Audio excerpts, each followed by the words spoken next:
భగవద్గీత 6వ అధ్యాయం 16వ శ్లోకం. నాత్యశ్నతస్తు యోగోస్తి నచైకాంత మనశ్నతః నాతి స్వప్నశీలస్య జాగ్రత్తో నైవ చార్జున. అర్థం ఏమిటంటే, ఓ అర్జున, అతిగా తినేవానికి లేదా అతి తక్కువ తినేవానికి, అతిగా నిద్రపోయేవానికి లేదా తగినంత నిద్ర లేనివానికి యోగిగా అయ్యే అవకాశం లేదు. ఆహారము, నిద్రలలో నియమము ఇక్కడ యోగులకు ఉపదేశించబడింది. అతిగా తినడం అంటే దేహపోషణకు అవసరమైన దానికంటే ఎక్కువ తినడమని అర్థము. మనుషులకు జంతువులను తినవలసిన అవసరమే లేదు. ఎందుకంటే ధాన్యం, కూరగాయలు, పండ్లు, పాలు సమృద్ధిగా లభిస్తూనే ఉన్నాయి. భగవద్గీత ప్రకారం అటువంటి సరళమైన ఆహారం సత్వగుణంలో ఉన్నదిగా భావించబడింది. మాంసాహారం తమోగుణంలో ఉన్నవారికే ఉద్దేశించబడింది. అందుకే మాంసాహారం తినేవారు, మద్యపానం చేసేవారు, పొగ త్రాగేవారు, కృష్ణునికి సమర్పించకుండానే ఆహారాన్ని తినేవారు కేవలం కలుషితమైన వాటినే తినే కారణంగా పాపాన్ని అనుభవిస్తారు. భుజంతే తే త్వఘం పాపాహ ఏ వచంత్యాత్మ కారణాత్. ఎవడైతే కృష్ణుడికి ఆహారాన్ని సమర్పించకుండా ఇంద్రియ భోగానికే తింటున్నాడో లేదా తన కొరకే వండుకుంటున్నాడో వాడు కేవలం పాపాన్నే తింటాడు. పాపాన్ని తినేవాడు, తనకు అవసరమైన దానికంటే అతిగా తినేవాడు పరిపూర్ణ యోగ సాధన చేయలేడు. కేవలం శ్రీకృష్ణుడికి నైవేద్యం పెట్టిన ఆహారాన్ని తినడమే మనిషికి ఉత్తమము. కృష్ణ భక్తి భావనలో ఉన్న వ్యక్తి కృష్ణుడికి నైవేద్యం పెట్టని దేనిని తినడు. అందుకే కేవలం కృష్ణ భక్తి భావనలోని వ్యక్తి యోగ సాధనలో పూర్ణత్వాన్ని పొందగలుగుతాడు. అలాగే మనిషి తన స్వంత ఉపవాస పద్ధతిని తయారు చేసుకొని కృత్రిమంగా తినడం మానేసి యోగ సాధన చేయలేడు. కృష్ణ భక్తి భావనలో ఉన్న వ్యక్తి శాస్త్రాలలో చెప్పబడిన విధంగా ఉపవాసం చేస్తాడు. అతడు అవసరానికంటే ఎక్కువగా ఉపవసించడు లేదా తినడు. అందుకే యోగ సాధన చేయడానికి యోగ్యుడై ఉంటాడు. అవసరానికంటే ఎక్కువగా తినేవాడికే నిద్రలో కలలు ఎక్కువగా వస్తాయి. తత్ఫలితంగా అతడు అవసరానికంటే ఎక్కువగా నిద్రపోతాడు. మనిషి రోజుకు 6 గంటల కంటే ఎక్కువగా నిద్రపోకూడదు. 24 గంటలలో 6 గంటల కంటే ఎక్కువ నిద్రపోయేవాడు నిశ్చయంగా తమోగుణంతో ప్రభావితుడైన వాడే అవుతాడు. తమోగుణంలో ఉన్న వ్యక్తి బద్ధకస్తుడై ఎక్కువగా నిద్రపోవడానికి ఇష్టపడతాడు. అటువంటి వాడు యోగాన్ని నిర్వహించలేడు. జై శ్రీకృష్ణ. 17వ శ్లోకం. యుక్తాహార విహారస్య యుక్తచేష్టస్య కర్మసు యుక్త స్వప్నావబోధస్య యోగో భవతి దుఃఖః.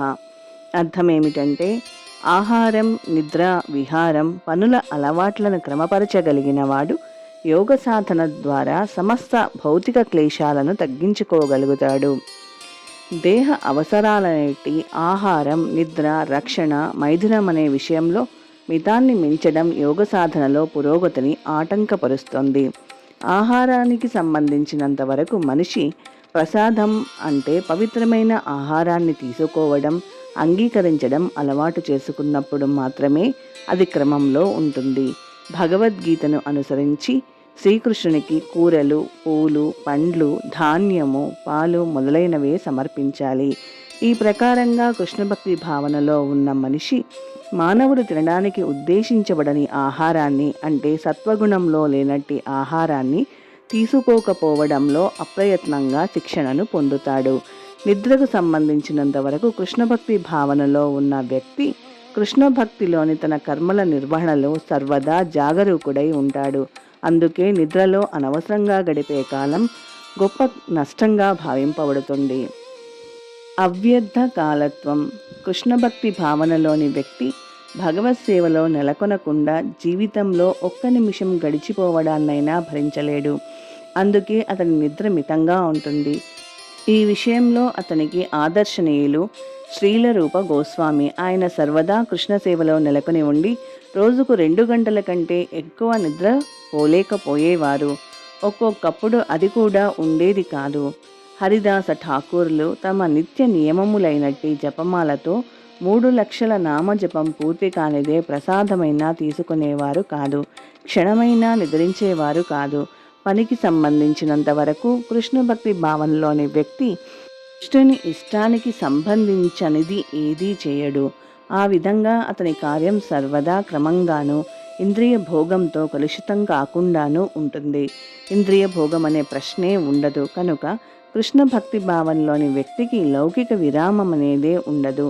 తన పని, మాట, నిద్ర, మెలకువ, ఇతర అన్ని దేహ కలాపాలలో అతడు క్రమ పద్ధతిలో ఉంటాడు. కనుక అతనికి భౌతిక క్లేశం ఉండదు. జై శ్రీకృష్ణ. 8వ శ్లోకం.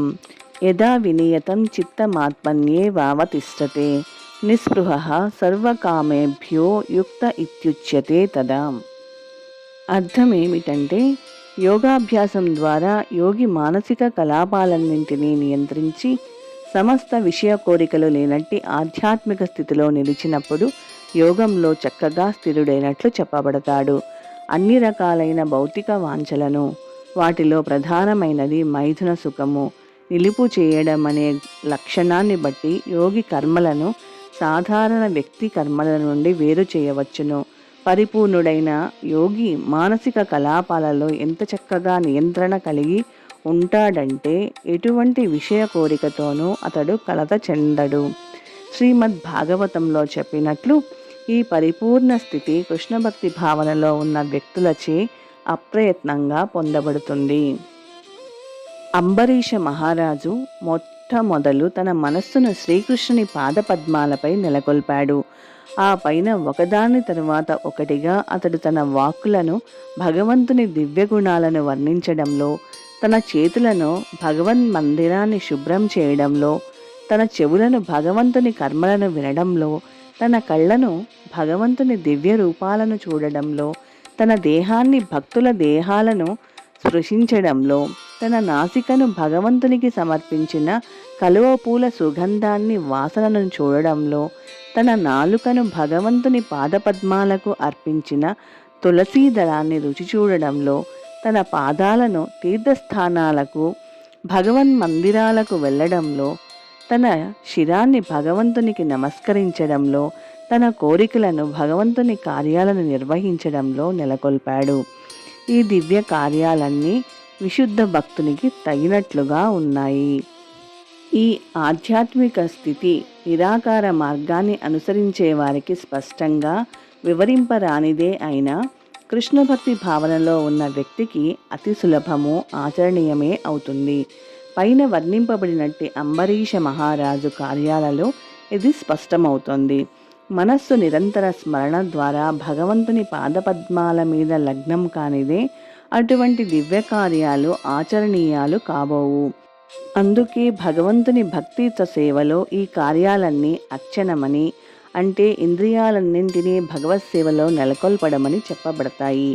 ఇంద్రియాలకు, మనస్సుకు కార్యాలు ఉండాలి. కేవలం నిరాకరణం అనేది ఆచరణీయం కానే కాదు. అందుకే సామాన్య జనులకు, ముఖ్యంగా సన్యాసాశ్రమంలో లేని వారికి పైన చెప్పిన విధంగా ఇంద్రియాలకు, మనస్సుకు దివ్య కలాపాలు ఉండడమే దివ్య ప్రాప్తికి చక్కనైన పద్ధతి. అదే భగవద్గీతలో యుక్త అని పిలువబడింది.